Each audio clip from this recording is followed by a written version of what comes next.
Hi, welcome back to Tuesday Counseling Podcast. We have a little bit of a different setup today. It is me and Emily Powell here today. We're so happy to have you. How are you doing? I'm good. I'm happy to be here on a Friday afternoon. It's so I nice. know. We're so excited. Erin and Avery are both at weddings this weekend. So Gotcha. we had to have a tiny little meeting beforehand and say, do we still want to record? And we said, we think we do. And Yes. so we're just gonna, yeah, have a little one-on-one chat, which could be fun. Yeah. Well, I'm thank you excited. for being here. Yeah. Tell us your story, who you are.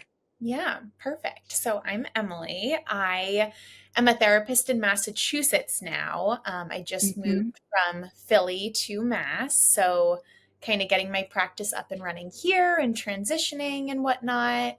But I mostly work with young adults with relational and attachment trauma. A lot of Hmm. my clients have emotionally immature parents or dealt with some sort of emotional neglect um, growing up. And I use IFS to help support them. So that's kind of like my main therapy modality, IFS and relational therapy. So, yeah, I'm So excited to chat cool. about that. Yeah, yeah. Well, if you know who I am, there's probably a good chance that you already know who Emily is because we're both on TikTok. That's how we connected originally, was Yeah. like, I don't, maybe I had reached out to you. I don't remember how it I don't even happened. remember, but I love like the TikTok therapist community because we all know each other and like all hang Yeah, out in our it's little the group chats. best. And yeah, it's It's awesome. so It's really fun. sweet. It's so sweet. Yeah. And so, I mean, I think you were probably one of the first people I reached out to just because you are so well known in your sort of sphere of doing IFS and within like the relational trauma stuff. And that's something I work with all the time. And I was like, I wonder if this person would like take my call. Wait, I do This, remember but I, now because you hadn't even started your practice yet. And we talked, no. I think you were starting it like the week after we Yeah. had chatted or something Yeah. crazy like that. Yeah. For sure. It was so exciting. We connected at a time where you were still in Philly.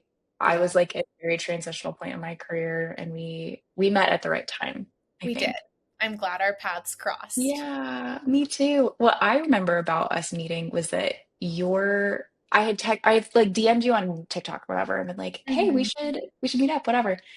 I literally thought that your name was like Emily Philly mental health counselor.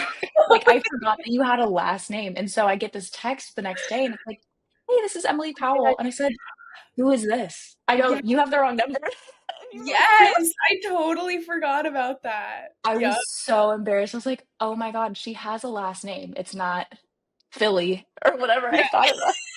I just Emily saw a name Philly. and I was like, I No, saw I it and I was like, I don't know who this is. No, I know. literally reached out Funny. and asked you to text me. It's really funny when we like, we all have I do think a lot of us are very genuine on TikTok and like try to be as authentic as possible, but like it's funny Yeah. when we actually connect and we're like, "Oh my God, you're like another human. You're not like Emily Philly or like Yeah. just Tuesday No, counseling. yeah. Like you have all these other You're a real facets." person. Yeah, and I love Yeah. hearing about your life and your, everything going on with you and stuff. So, it's fun. Yeah. It's been really cool to kind of follow you on your career. And now you're no longer Emily Philly mental health I know. counselor. Now you're Authentic self. Massachusetts. Yeah. Authentic self. Yeah. Yeah. Yeah. Love So I did a little that. rebrand when I moved. Yeah, it was kind of a whirlwind, but when I moved to Massachusetts, I was like, let me also get married and move and Right. rebrand my whole business and hire someone all at the same time Sure. because that's just what you do. Of Um, course. Of and course. yeah, it's like that type A therapist trend that we're all jumping on. Like, that's me. Um, I was gonna ask, yeah. are you a type A or a type B? Oh, I'm a type A. Okay. I'm very much a type A. Cool. Cool, Yeah. cool, cool, I cool, cool. admire the type Bs and I'm a type A, Yeah. 100%. How about you? Yeah. Same? Very type A. You, me, Yeah. and Lauren, I think, are all very Yes. much aligned in that way. 100%. If Yeah. you're not familiar, listener, it's the trend of like type A types of therapists versus type B types of therapists. And the type Bs Mhm. are like, there, I wish I could be a type B. Me I too. I wish. I just my brain won't let me. If I have notes that are not done in 24 hours, like, I'm gonna freak out. Oh, same. Like, Yeah. I just have to have that level of control over everything that's going It's totally a on. control thing. I'm working on it in personal It's therapy, totally but control. we're Yeah, I'm working like, on we don't this. have to analyze that. It's totally fine. Yeah. Yeah, yeah, yeah, yeah. Um, but yeah, so you did a little rebrand. You're We did. settling into Massachusetts, seeing your Hmm. clients. You Yeah. now have a practice that you have clinicians Yeah. on, which is so exciting too. Yeah. It's really cool being able to like really think about what your vision is and what therapy Hmm. means to you as a clinician and as a business owner, Yeah, and like be able to hire people that are really aligned with that, and yeah, um, just expand to reach more people. It's an yeah. exciting place to be. I'm pretty pumped about it. Yeah, I mean, it sounds like you're doing great, and I'm so excited for people to hear about kind of the work that you're doing, the theologies that you're pulling from, modalities. I think you hold a really unique identity online, at least probably outside of TikTok too, of being really well trained in IFS and like really well educated. And Thank you're the you. guru. You're my girl for IFS. Thank you. I appreciate it. Yeah. I mean, I will probably have this episode be kind of like Emily Powell talks about IFS. Like if that's kind of where you want to go in That like maybe sounds perfect. explaining. Yeah, Yeah, let's do it. Because I think, like a lot of different types of therapy, I feel like IFS is on the up and up, and like more people are totally. like hearing the acronym but not really knowing exactly what Hmm. it means. So I'd love to share like my overarching Yeah, understanding of it. And sure. yeah, You let's give like see. an elevator pitch I'll to do an clients elevator. I sometimes. will. That's Okay. so IFS stands for Internal Family Systems. And a lot of people, I wish the name was different, because a lot of people Hmm. automatically assume that it's just for families or like Right. couples or systems or groups of people. And it's actually not. It's the internal parts of yourself and getting to know all of the different kind of sub personalities and elements of who you are. So, the way that I like to describe IFS is that we are all complex humans made up of a ton of different complex parts. And a lot of times, modern day psychology likes to boil people down to like one label or a couple of labels, Hmm. like so and so is an alcoholic or so and so Right. is depressed. And it Right. really flattens people and like oversimplifies things. And IFS likes to prioritize the fact that there's somebody might be an alcoholic and they still have all these other identities and personalities and parts of themselves Hmm. that maybe they've Hmm. lost contact with. Maybe the alcoholism is kind of taking over or is the main part that they're relying on right now, Yeah. but Yeah. they still exist with, outside of that. And um let's see. I'm just gonna keep going because Yeah, I'm that's a great start. Yeah. Explaining like the um multi dimensions Yeah, of like a person. multidimensional. Yeah. Exactly. It's Yeah. non-pathologizing, so it Yeah. believes that every part has a positive intention. Even the parts that like from the outside might look harmful or might look like they're kind of self-sabotaging. Hmm. Every single part is trying to protect someone from being vulnerable, from being exposed, from being re-traumatized.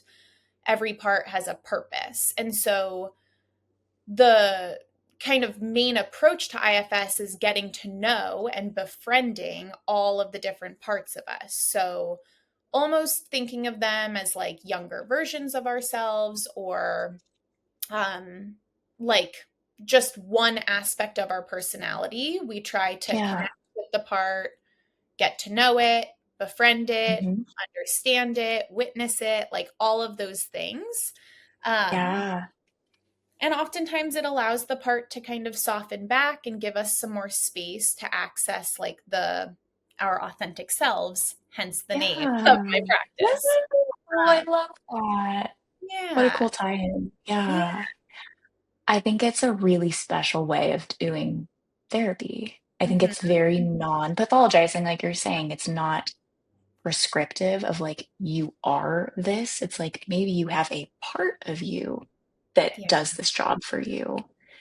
We'd said a exactly. minute ago, like if both of us are type A therapists and we both have maybe a thing of control that Mhm. is involved in both of our lives, I would look at that as like I am myself, but maybe there is a part of me who really, really, really likes having control. Yeah. If a client like that walked into your office, like what would you be curious about? What would you be wanting to understand about that person's system? Yeah, totally. So I think if that was something the client wanted to work on, we'd really get in touch with that type A or that controlling part of them. Hmm. And the nice thing about IFS is that there's no agenda. So, like me as the therapist, I don't have an agenda to like remove the controlling part or to get Yeah. rid of it. We kind of organically see what comes up in our internal systems. And a lot of times, the way I do that is through the body first. So, I might try to ask the client, where in their body do they feel the controlling part? Or, what does it feel like when they're in that controlled state? Maybe they feel like restricted. Maybe they notice their fists clench. Maybe they notice a tightness in their chest. And that's kind of like our access point or our trailhead into working with the part. And then Yeah. from there, there's kind of like a series of different questions that I might ask that I feel like when I first got trained in IFS, it was very like protocol, like here are the 5 questions you need Hmm. to ask. But now I feel a lot more like creative and autonomous with it. And the goal is just to understand like when did that part develop? How old is it? A Yeah. lot of times our parts get stuck in thinking that we're younger than we are. They get stuck in thinking that um, we are the same age we were when the part started. So, like, if you're Yeah. somebody with anxiety and your anxiety started as a result of like I don't know, a chaotic household when you were 1 day old, like that Yeah. part might really even be like pre-verbal. It can be so young and it still Yeah. thinks that we're this like helpless child or infant. And so Yeah. part of the Yeah. work too is updating the parts and letting them know like, hey, we're older now. We actually don't need you in the same way that we did when we were like not able to walk or talk. Hmm. Yeah. Yeah. I think that's such a, whenever I give the elevator pitch, that's like my favorite Yeah. little piece to sprinkle in of like, if a part of you developed when you were 6, like it still thinks that you are 6 and it'll Yeah. see the world like a 6-year-old would or respond to things like a 6-year-old would. And that's Yeah. usually when I see people be like, oh, and to be Yeah. able to work with someone in that capacity is really beautiful. It's not pathologizing. It's really Totally. compassionate. Yeah. And like the parts often they didn't get what they needed. So they didn't get Right. even if somebody had like present parents or caregivers, stuff goes unseen or unnoticed. And so this Yeah. part didn't get the like love and tenderness and compassion that it might have needed. So we're actually able to go back as our healthy adult selves and be able to provide Mhm. that for them. Um, Yeah. And yeah, I love that little sprinkling in too, especially when people feel like they're like, I threw a tantrum the other day. Like I Yeah. felt like a child. And I'm like, yeah, because you were totally blended with that part of you that's Yeah. from childhood, you know? Yeah. Like they're doing their job. That's exactly what Exactly. they're supposed to do. Exactly. Yeah. Yeah. It's a really, really, I think it works for a lot of people. Some people Mhm. it does not work for. I Yeah. feel like it's one of those things that if it works for you, it really works. And it's a Yeah. really very much more experiential, very much more somatic than Yeah. like a CBT or, you know, any other DBT, anything like that.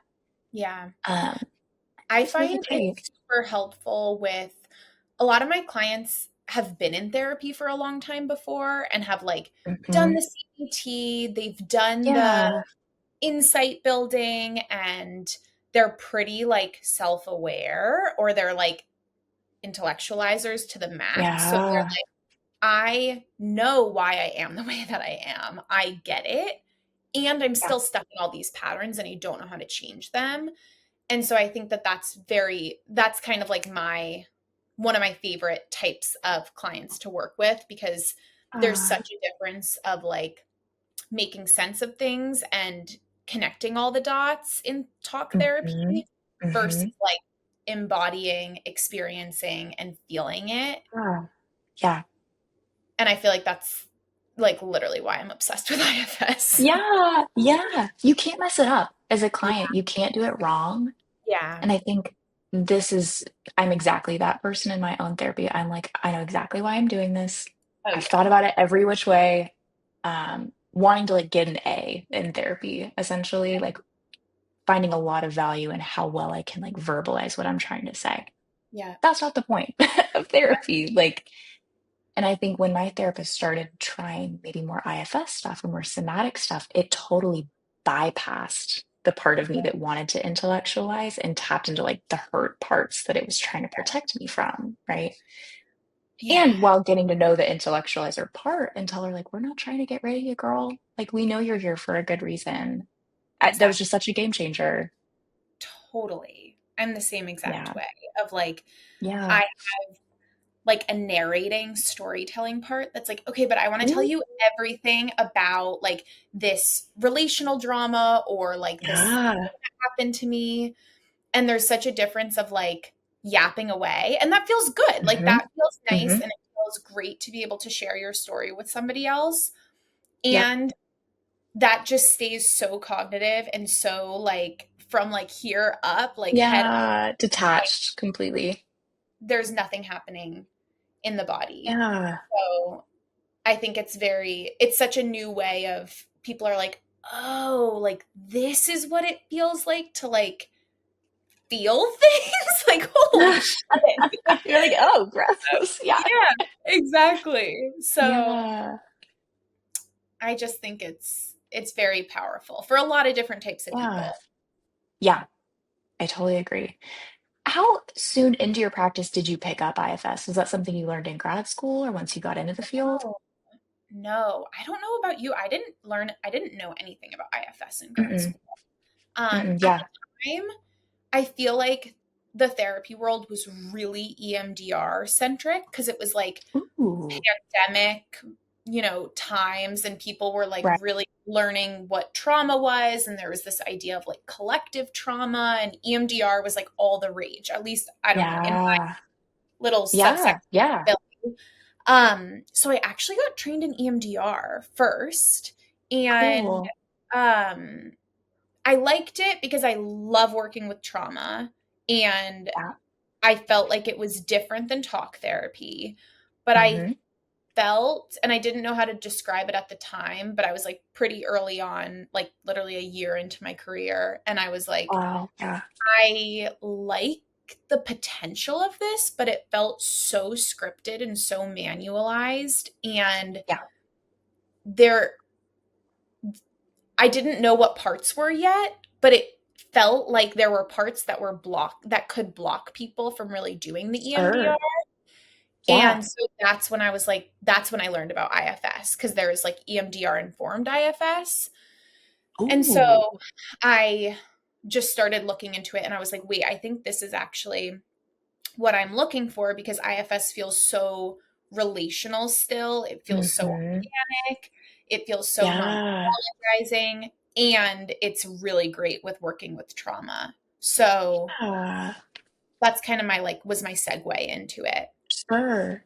That's funny you say that. I just got trained in EMDR. I finished it like last weekend Hmm. and really And enjoyed the training.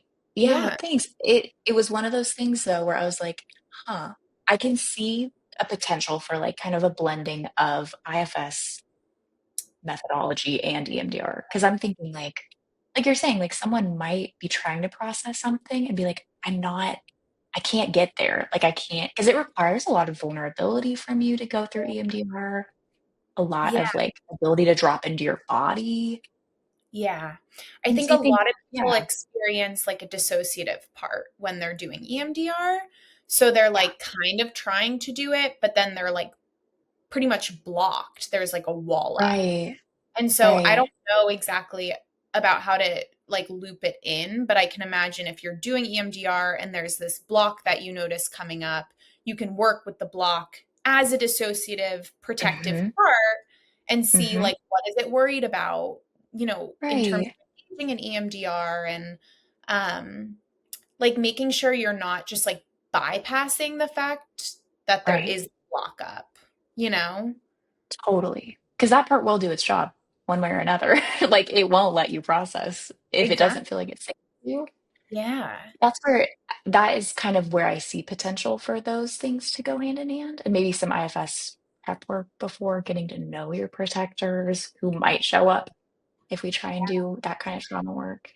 Yeah, totally. There's that, and there's the component of EMDR, like you're saying, it's not talk therapy. Like I'm noticing when I'm doing it that I'm like, I want to like yap about what you're noticing, and I'm like, go with that, like just go with that, but I want to talk. I know. I'm Yeah, like, which I guess is also supposed to be really helpful for like both parties that you actually don't right, need to hear everything that they're experiencing when they're doing right, the reprocessing. But right. I found it hard. Maybe it's my controlling part, but I found it hard. That's like, I'm like, but Not our what? controlling parts. I know. Uh-oh. I'm like, but what's happening? Like, wait, like, Yeah. what are you experiencing? Yeah. Like, I can't see it. tell me. Yeah. I can't be in your head. Tell me what's going on. Yeah. Yeah. And that's why I really love like the when we're done, we cleared a target or whatever. It's like, what was that Mhm. like for you? I love the debrief because I'm like, tell Yes. me, girl, what happened? Yeah. Mhm. I That's do so that in funny. IFS too. Like after, I always make sure Yeah. because that's important to like process the actual. If you're doing more of an experiential therapy, it's important to Hmm. name what happened during it and like how they were able to tolerate it and whatnot. Yeah. So you're doing more, it sounds like, aside from like the basic framework of IFS, like you're kind of doing the interventions of like going to connect or find an exiled part or protector. Mhm. Is that kind of what you're saying? Yeah. Yeah, I definitely wait, in terms of EMDR or IFS? Sorry, IFS. Yeah, yeah, yeah. Yeah, IFS. So, yeah, I guess actually that would probably be helpful to like describe exiles, protectors. Yeah. Yeah. Oh, give us a So, crash course. I will. Okay, so in IFS, there's three different types of parts. The managing parts, the manager slash protector parts, the firefighter parts, and the exile parts. And the managers and firefighters are both the very protective parts in nature. And then the exiles are like our young, wounded, vulnerable, traumatized parts.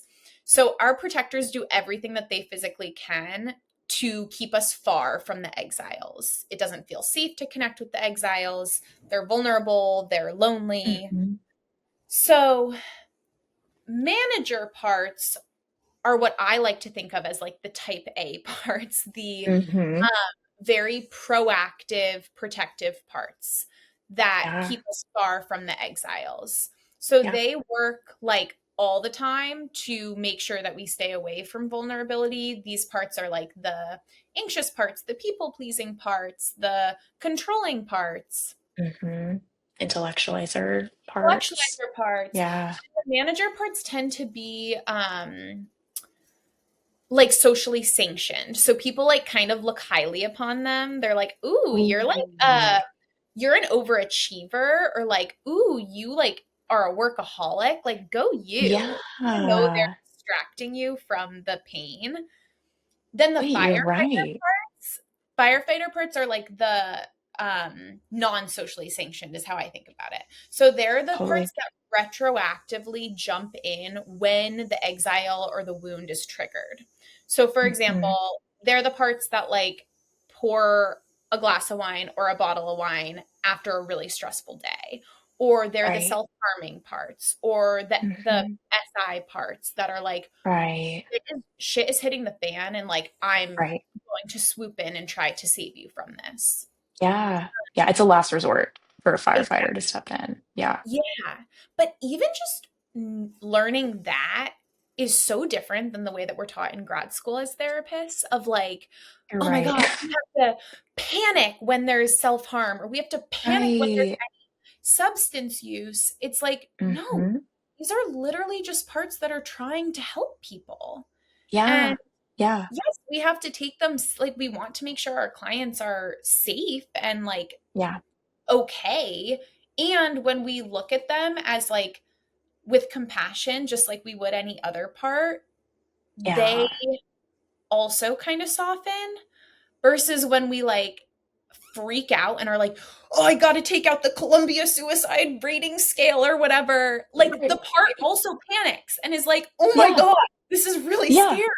Yeah. What are you doing? Yeah. Exactly. So again, Right. disclaimer, like, yes, the goal is to always make sure that the client is safe and like we will do anything to ensure that. And Mhm. the way that if we approach it with ease and compassion and curiosity, like, how are you trying to protect this client? Yeah. The part tends not to react with such a level of urgency as it might if we were Yeah. also freaked out by it. Yeah. Do you think that's because that part of you, the firefighter part, just needed to feel seen, or it needed to feel like the threat wasn't going to be as scary next time? Like, why do you think that works the way it does? I think it works because our parts all need to feel seen and heard and witnessed. Hmm. And our parts are trying to grab our attention and be like, something's wrong and this is dangerous. So, you Right. know, if a wound is triggered or there's this potential threat of re-traumatization, the parts are going to do whatever they can to make sure that the person stays safe. And so if we Hmm. just go in and we're like, we have to get rid of this self-harming part and like we have to make sure it never comes back, then Yeah. the part is just more freaked out and wants to grab our attention in other ways. So then maybe another, it's like wow, Right. another part Yeah. pops. Whereas if we just turn to it and we're like, what are you worried about? Like a little, like picture like a parent like crouching down to a part to a little kid and being like, oh my gosh, Right. this is really scary. Then the Right. part's gonna be like, oh yes, like they're listening to me Yeah. They can versus see me. like, why are you here with this judgment and fear? The part's gonna feel like Hmm. that's where like shame pops up and all these other Yeah. bad feelings. Yeah. Yeah. Yeah. Yeah. Yeah. I remember reading, I think it's probably a No Bad Parts, which if you haven't read, listener, she's a classic. She's a Um, go-to. she's a go-to. I think there's a line where Dr. Short says, like, the parts that we are unkind to are not necessarily going to be kind to us in return sometimes. So, like, Yeah, if you are super judgmental of this firefighter or this protective part, like, it may not be ready to get to know you either, girl. Like, it might be a little bit nervous about you. Like, yeah, there's kind of some rapport building that you almost have to build internally with your parts. 100%. That's such an important So part cool. of it. Like, um, our parts, the goal of IFS is to build self to part connection. And self Mhm. is like the core essence of who we are. And like when we're our most calm and compassionate and curious selves. But our parts don't necessarily trust us yet. Like they Right, are like, well, you've kind of left me alone for the past like 20 years. So, like, why are you coming out of the woodworks now?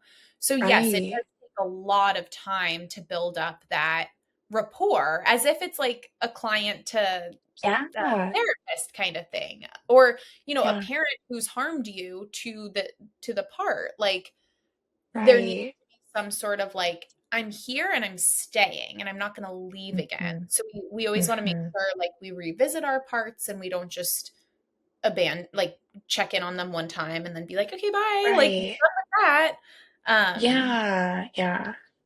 I think that's really important to, like, acknowledge sort of the rupture repair that even happens, like, internally. If we're looking at them as separate parts of us, Yeah, yeah, there's gonna it's be so some stuff cool.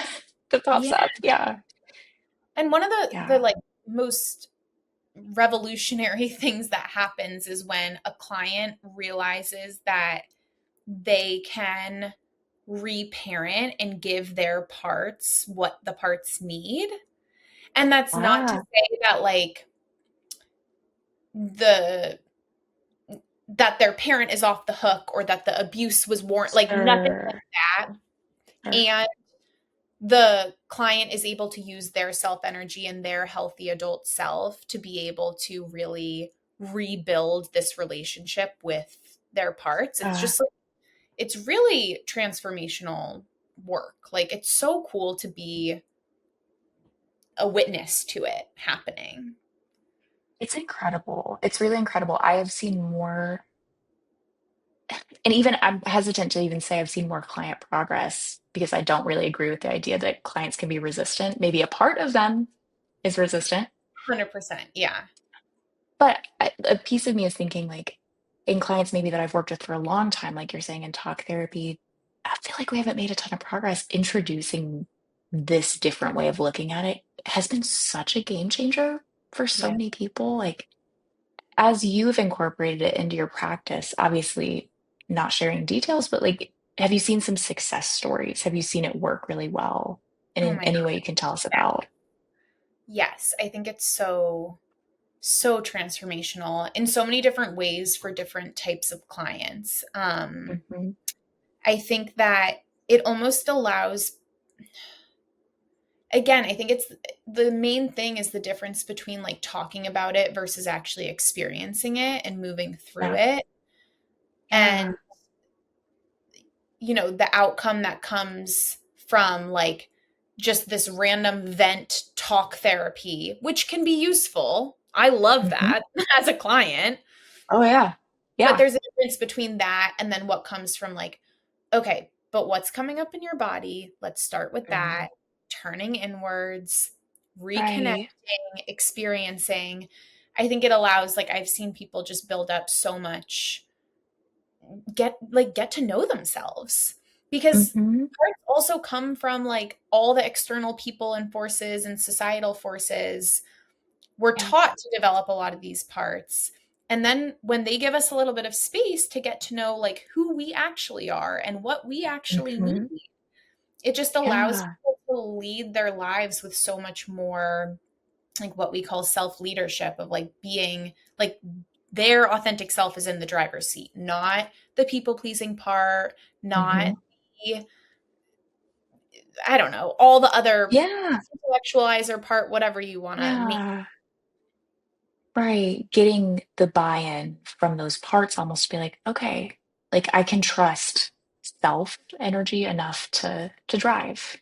Maybe I'm in Yeah. the passenger seat, but I don't have to be holding the steering wheel anymore. Yes. And that's such a good point too. Yeah. Like the goal is to never get rid of the parts. Like I always say, Right. like you can stay on the sideline. I just don't need you to be in the driver's seat right now.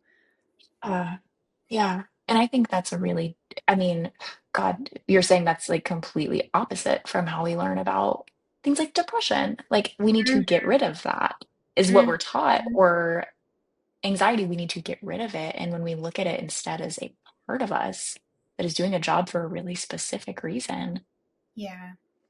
we're not trying to get rid of it. We're trying to understand it. Yeah. And Yeah. that's And see really what it different needs. and see what it needs. Yeah. Yeah. Because the Ooh. parts will tell us directly like what it is that they're needing. A lot of times the parts like want a break. They're exhausted, they're burnt Hmm. out, they've been in this role for too long. Yeah. And they're pretty like once we get the self to part connection, they're pretty open with I need X, Y, and Z from you. And Yep. most of the time the person's able to do whatever the part is. Yeah. Yep. It's so funny talking to you about this. I feel like I'm talking to like a mirror. Like I feel like this is No. exactly how I sound when I talk to people about it. That I'm Yeah. like, I oh know. my And I'm God. like looking at you and telling you all this and I know this. This is all for the listeners. I know that you know all Well, this sure. stuff. Yeah, we know. But it's so cool to talk to someone that talks about it with the same passion that I I talk to people about. Not that I've ever done this. Do you ever get into conversations with people at, say, the bar or at a party? They don't Mhm. care about IFS, but Mhm. you really care about IFS and you talk their ear off about it for like 30 minutes and they did not ask about It does the happen methodology. occasionally. I feel like it's so hard to talk to someone who like doesn't like talking to someone who's like never been in therapy about it. I'm like, where do I even It's not begin? gonna, no, it's gonna be a harder sell. Yeah, Yeah. exactly.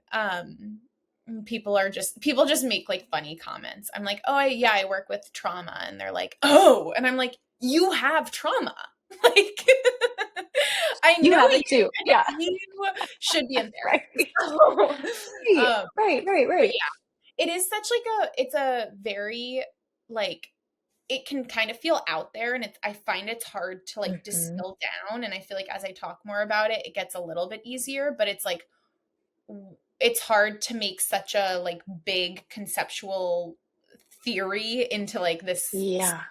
So I don't really have like quite an elevator pitch for it for like the bar or for like a No. gathering, but I'm working on it. For the bar. Let me know if you find it because the Yeah. amount of people that are like, Madeline, love you.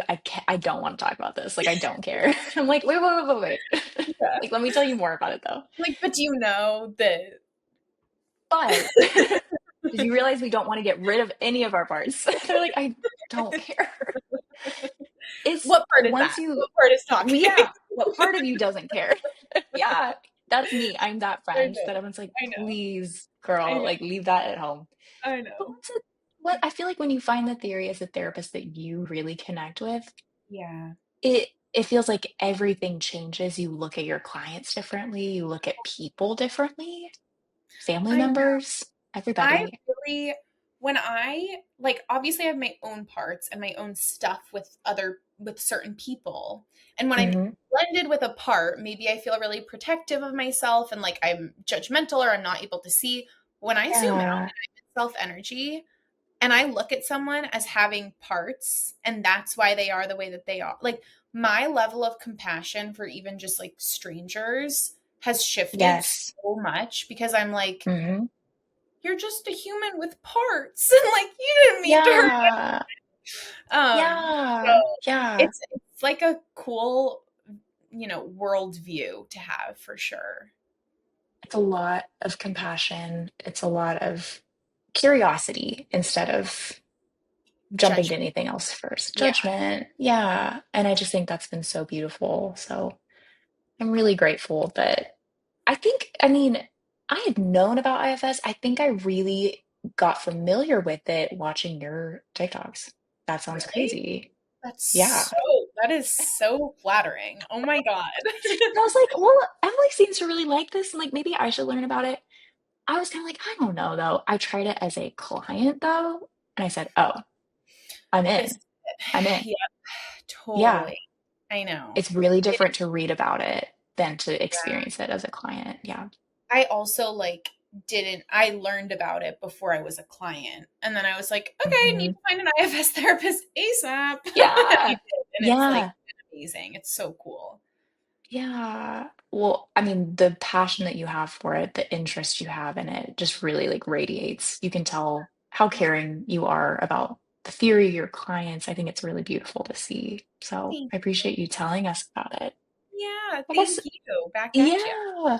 Oh, is there anything that you wish maybe people understood about IFS? Maybe a naysayer or a skeptic or anything? I'm thinking it, not everyone listening is probably into the idea. Yeah. So if people are skeptical, the way that I would look at it is their skeptical part protecting them in some way? Because I work Right, with a lot of clients that are like, I don't buy into this, or this feels woo woo, or what is right. this? And that is a part that's trying to protect them. And I don't mean to sound like a broken record, but it's like that part, this is feels different, it's uncertain, Hmm. they might not have researched it or intellectualized it yet. So like how is Yeah, being skeptical actually a really helpful thing for them? Um, right. but I mean, I do think if you're somebody in therapy who feels like you've talked around things and talked about them, but haven't Hmm. necessarily broken the cycle or been able to interrupt the pattern, like Yeah. this or any type of experiential therapy might be where you want to turn to next. And there's a space Um, for like, I try to, it's not like every single one of my sessions is like, we're sitting down and doing IFS. Like, a lot of I, sessions are talk therapy and just like relational talk therapy, yeah. but integrating this can be really helpful. So don't feel like it's one or the other, like it's not Hmm. pitted against each other. There's space for like every type of therapy, I think. Um, Yeah. so yeah, I think I think that's it helps beautiful. for a lot of different people. Yeah. Spoken like a true IFS therapist. He said, "What part of you is skeptical?" I love that. Exactly. Yep. Yeah, I think that's really great. And I have so much hope for what the theory has yet to do for society and what maybe is in the future because it's relatively new, right? It's not It like is. Yeah, years I think old, it's like only a couple decades old. Um, which is and like baby new in like the psychology field. Yeah. yeah, I know it was founded on like working with folks with eating disorders. And when Mm. the therapist Dick Schwartz started, you know, just kind of naturally, people would say, like, I have a part of me that feels this way when I'm eating. This is the part that feels like it needs to purge, whatever. And then he just Yeah. basically started to talk to the parts, and like that's how it developed. So it's really, I think it's really intuitive in a lot of ways, which I like. Hmm. And it can be, it's not so like protocoled. Um, Mm-mm. There's an and art to it for sure. yeah, and I think it has so much Yeah. potential for like, I use it in group therapy. You can use it with couples. You can use it in like the Yeah. workplace, in like foreign Yeah. relations, like so much. So really cool. Yeah, I love that. I'm excited to see where it takes us, where it Mhm. takes you in your career. And I'm excited to see your TED Talk on this in 5 years or whatever, Yeah, wherever you go exactly. from here. Okay, come with me. Yeah. Oh, well, it's been so great to have you on, Emily. Thank you for being here and sharing your knowledge and your wisdom and experience. Thank you. Yeah. And then if we want to find you on social media, if we haven't already, how would we do that? All of my socials are at Emily Powell Authentic Self. Not There you Philly go. mental health. No Not more really mental Philly. health anymore. Rebrand. You've Yep. done a rebrand. That's great. I'll tag it in the show notes and everything too. But thank you for being here and Thank we you. hope to talk to you again soon. Okay, thanks. Bye. Okay. Bye.